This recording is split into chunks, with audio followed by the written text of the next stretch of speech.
नमस्कार मित्रांनो, चालण्याचा व्यायाम हा सर्वात सोपा, सुरक्षित आणि नैसर्गिक व्यायामाचा प्रकार मानला जातो आणि त्यामुळे बरेच लोक आपल्या व्यायामाची सुरुवात ही चालण्यापासूनच करत असतात. खरं म्हणजे चालण्यातून अनेक फायदे आपल्याला मिळत असतात. ह्याच्यामुळे हृदयाचे स्नायू मजबूत होतात, मधुमेह आणि हृदरोगाचा धोका बऱ्याच अंशी कमी होतो, उच्च रक्तदाब नियंत्रणात ठेवता येतो, बॉडी मेटाबॉलिझम चांगलं होतं, हार्मोनल कोऑर्डिनेशन चांगल्या पद्धतीने मेंटेन करता येतं आणि लंग कॅपॅसिटी सुद्धा वाढते. ह्यासोबतच ह्याच्यामुळेच मेंटल वेलबिंग होतं, म्हणजेच मन ताजंतवानं आणि प्रसन्न सुद्धा होतं. आणि म्हणून चालण्याच्या व्यायामाला एक्सलंट एक्झरसाइज असं म्हटलं जातं. पण आरोग्याच्या दृष्टिकोनातून बघितलं तर हा एक्सलंट एक्झरसाइज कम्प्लीट एक्झरसाइज आहे का, हे आपल्याला ह्या व्हिडिओमध्ये बघायचं तर आहेच. त्यासोबतच आपल्या वर्कआउटसाठी गोल्डन क्वाड्रँग्युलर कसा डिझाईन करायला पाहिजे, ज्याच्यामुळे आपल्या आरोग्याला एक स्ट्रॉंग बेस मिळेल, हे सुद्धा बघायचं आहे. खरं म्हणजे चालण्याच्या ह्या विषयाकडे वळण्याचं कारण असं आहे की ज्या वेळेला आमच्याकडे मणक्याच्या तक्रारी किंवा सांधेदुखीच्या तक्रारी घेऊन पेशंट येत असतात, त्यावेळेला आम्ही त्याच्या व्यायामाची माहिती अगदी आवर्जून घेतो. आणि अलीकडच्या काळात जर पेशंटला आम्ही व्यायाम करता का असं विचारलं तर बरेच लोक त्याचं होकारार्थी उत्तर देतात. खरं म्हणजे कोविडच्या साथीनंतर आपला समाज हा आरोग्याच्या बाबतीत जास्त सजग झालेला आहे. त्यांच्या लक्षात आले की साथी अनेक येत जातील, पण आपल्याला आपलं आरोग्य चांगलं ठेवणं हे गरजेचं आहे आणि म्हणून अनेक लोक व्यायाम करतात. पण ज्या वेळेला आम्ही त्यांना कुठल्या पद्धतीचा व्यायाम करता असं विचारतो, त्यावेळेला त्यातले 90% लोक आम्ही चालण्याचा व्यायाम करतो असं सांगतात. आता यामध्ये ते खरंच रोजच्या रोज चालतात का, किती अंतर चालतात, हा विषय थोडा बाजूला ठेवूयात. पण 90% लोक ज्या वेळेला फक्त चालण्याचा व्यायाम करतात, त्यावेळेला आपल्याला हा खरंच व्यायाम म्हणून पुरेसा ठरतो का, हे बघणं खूप गरजेचं असतं. आणि हे सगळे लोक चालण्याच्या व्यायामाला परिपूर्ण व्यायाम सुद्धा मानतात. पण चालण्याच्या व्यायामाला सुद्धा आरोग्याच्या दृष्टिकोनातून काही मर्यादा येतात. नो डाऊट की तो चांगला व्यायाम आहेच. आपण चालण्यावरती एक सविस्तर व्हिडिओ सुद्धा बनवलेला आहे, त्याच्यामध्ये त्याचे फायदे, कुणी किती चालावं हे सगळं सांगितलेलं आहे. त्या व्हिडिओची लिंक मी तुम्हाला डिस्क्रिप्शन मध्ये देतोय, तो व्हिडिओ तुम्ही बघून घ्या. पण चालण्याचा व्यायाम फक्त तेवढ्यापुरताच मर्यादित ठेवला, बाकी कुठलाही आपण व्यायाम केला नाही तर कोणत्या मर्यादा आपल्याला येऊ शकतात हे बघणंही गरजेचं आहे. चालणं हा एरोबिक एक्झरसाइजचा एक प्रकार आहे. ह्याच्यातून कार्डिओव्हास्क्युलर एक्झरसाइज खूप चांगला होतो, त्या हेल्थला खूप फायदाही होतो. पण 5 मुद्दे जर आपण ध्यानात घेतले तर ह्याच्या मर्यादा सुद्धा आपल्या लक्षात येते. त्यातल्या सगळ्यात पहिली गोष्ट आहे की चालताना आपला सगळा फोकस हा आपल्या लोअर बॉडीवरती, म्हणजेच कंबर, पाय, घोटा, गुडघा ह्यांच्यावरती असतो. आणि त्यामुळे अप्पर बॉडी म्हणजेच खांद्याचे, छातीचे, पोटाचे, हाताचे स्नायू ह्यांचा म्हणावा तेवढा व्यायाम ह्याच्यामध्ये होत नाही. त्यानंतर दुसरी गोष्ट म्हणजेच फक्त जर आपण चालण्याचा व्यायाम करत राहिलो तर ह्याच्यातून मसल बिल्डिंग खूप चांगलं होत नाही आणि त्यामुळे काही दिवसानंतर मसल वास्टिंग व्हायला लागतं, म्हणजेच स्नायूंची झीज सुद्धा सुरू होते.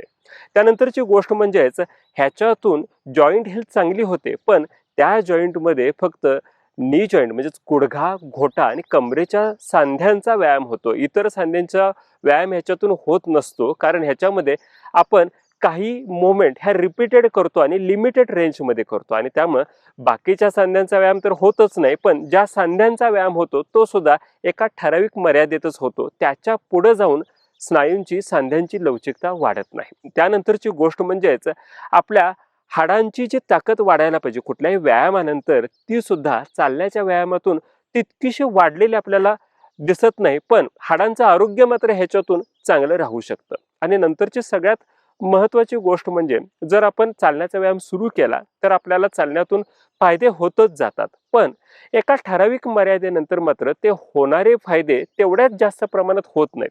खरं म्हणजे चालण्याचा व्यायाम असल्यामुळे आपल्याला त्यातून कुठला तोटाही होत नाही, पण फायद्याचं प्रमाण सुद्धा जे दिसायला पाहिजे ते दिसत नाही, म्हणजेच आपलं आरोग्य एका प्लॅटू फेजवरती येतं. हळूहळू फायदे वाढत वाढत जातात आणि नंतर ते फायदे स्थिर राहतात. आणि म्हणून आपल्याला ही जर प्लॅट्यू फेज टाळायची असेल तर गोल्डन वर्कआउट क्वाड्रँगल समजून घेणं खूप गरजेचं आहे. WHO म्हणजेच वर्ल्ड हेल्थ ऑर्गनायझेशननं ज्या वर्कआउटच्या गाईडलाईन्स दिलेल्या आहेत, त्याच्यामध्ये त्यांनी सुद्धा हा गोल्डन क्वाड्रँगल म्हणजेच वर्कआउटचा सुवर्ण चतुष्कोन सांगितलेला आहे. ह्याच्यामध्ये ज्या 4 गोष्टी येतात त्यात सगळ्यात पहिली आहे कार्डिओ ट्रेनिंग, दुसरी गोष्ट आहे मोबिलिटी ट्रेनिंग, तिसरी गोष्ट येते स्ट्रेंथ ट्रेनिंग आणि चौथी गोष्ट आहे फ्लेक्सिबिलिटी. जे कार्डिओ वस्क्युलर एक्झरसाइजेस आहेत त्याच्यामध्ये आपल्याला वॉकिंग, त्यानंतर स्विमिंग, सायकलिंग ह्या सगळ्या गोष्टी येतात आणि ह्यामुळं आपल्या हृदयाची ताकद पण चांगली राहते आणि मधुमेह, स्थूलता ह्या गोष्टींच्या पासून सुद्धा आपल्याला दूर ठेवता येतं. त्यानंतरची जी गोष्ट आहे मोबिलिटी ट्रेनिंग, ह्याच्यामध्ये मान, पाठ, खांदा, गुडघा, घोटा ह्या सगळ्या सांध्यांचे व्यायाम येतात. खरं म्हणजे कुठल्याही वर्कआउटच्या अगोदर किंवा खेळांच्या अगोदर आपण हे मोबिलिटी ट्रेनिंग करायलाच पाहिजे. ह्यालाच आपण एक्झरसाइजेस किंवा मायक्रो एक्झरसाइजेस सुद्धा म्हणू शकतो. पण ही सगळ्यात अंडर रेटेड वर्कआउट मधली गोष्ट आहे. 15 मिनिटाची ही गोष्ट लोक टाळण्याकडे जास्त भर देतात. त्यांना वाटतं की ह्या सोप्या एक्झरसाइजेस केल्यामुळे आपल्याला काय मोठा फायदा होईल. पण ज्या वेळेला ह्या एक्झरसाइजेस टाळल्या जातात त्यामुळंच आपल्याला नंतरच्या एक्झरसाइजेस किंवा खेळ आपण खेळत असतो त्यांच्यामध्ये स्नायूंना किंवा सांध्यांना इजा होण्याचे सुद्धा धोका असतो. त्यामुळं जरी खूप सोपे प्रकार असले ते तुम्ही टाळू नका. त्यानंतरची जी तिसरी गोष्ट आहे ते त्याच्यामध्ये स्ट्रेंथ ट्रेनिंग येतं. म्हणजेच ह्याच्यात पुशअप्स येतात किंवा वेट ट्रेनिंग येतं. ह्याच्यामुळं आपल्या ॲब्डोमिनल कोअर मसल्स, हाताचे स्नायू किंवा थोडक्यात अप्पर बॉडीच्या सगळ्या स्नायूंना स्ट्रेंथ मिळायला ह्याचा फायदा होतो.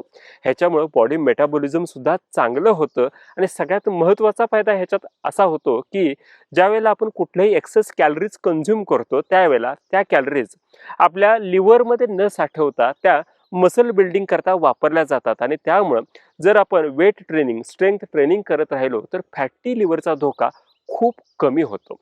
आणि त्यानंतर चौथी गोष्ट येते ती म्हणजेच फ्लेक्झिबिलिटी.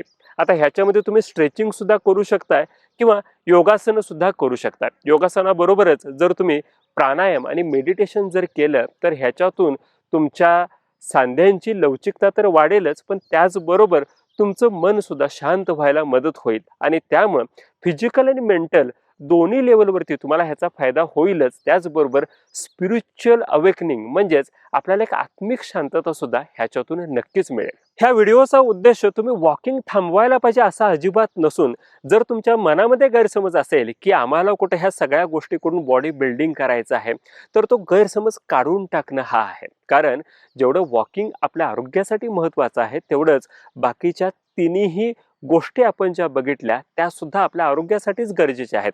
त्याच्यासाठी तुम्हाला बॉडी बिल्डरच व्हायची गरज आहे आणि म्हणूनच त्या गोष्टी करायला पाहिजेत असं अजिबात नाही. आणि ह्यामध्ये सुद्धा जर तुम्ही कार्डिओ तुमच्या हार्टसाठी, मोबिलिटी ट्रेनिंग तुमच्या जॉईंटसाठी, स्ट्रेंथ ट्रेनिंग मसल आणि बोन हेल्थसाठी आणि योगा आणि स्ट्रेचिंग जर तुम्ही तुमच्या पोश्चरसाठी, फ्लेक्झिबिलिटीसाठी आणि मेंटल वेलबिंगसाठी केलं, जर तुम्ही ह्या सगळ्या गोष्टींचा एक वीकली प्रॉपर प्लॅन आखला, त्याच्यासाठी तुम्ही जर तज्ज्ञांचं मार्गदर्शन घेतलं तर तुम्हाला ह्याच्यातून सर्वांगीण आरोग्य नक्की मिळेल.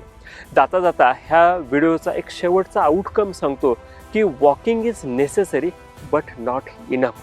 म्हणूनच बाकीच्या सगळ्या गोष्टी गोल्डन क्वाड्रँगल प्रत्येक वेळेला तुमच्या नजरेसमोर ठेवा आणि त्याच्यातून तुमच्या चांगल्या आरोग्याच्या ध्येयापर्यंत पोचा. व्हिडिओ शेवटपर्यंत ऐकल्याबद्दल खूप खूप धन्यवाद.